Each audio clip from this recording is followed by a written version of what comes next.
এল সালভাদরের দক্ষিণাঞ্চলীয় লা পুনিতিলা সৈকতে ঘটেছিল এক রহস্যময় ঘটনা।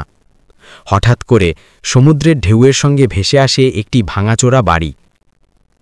প্রথমে স্থানীয়রা ভেবেছিল এটি হয়তো কোনো ঝড় বা বন্যার কারণে ভেসে এসেছে, কিন্তু বাড়িটির উৎস কোথা থেকে বা কিভাবে এলো তা আজও কেউ বলতে পারে না। অচেনা এই ভেসে আসা বাড়ি মুহূর্তেই মানুষের কৌতূহলের কেন্দ্রবিন্দুতে পরিণত হয়।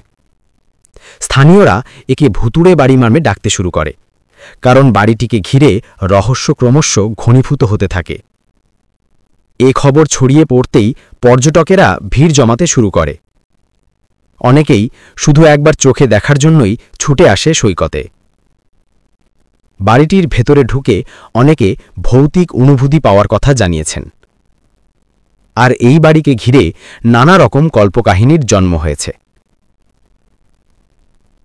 ঘটনাটি আরও আলোচনায় আসে যখন চোলোপাঞ্জা নামের এক জনপ্রিয় ইউটিউবার তার ভিডিওতে এই বাড়ি তুলে ধরেন।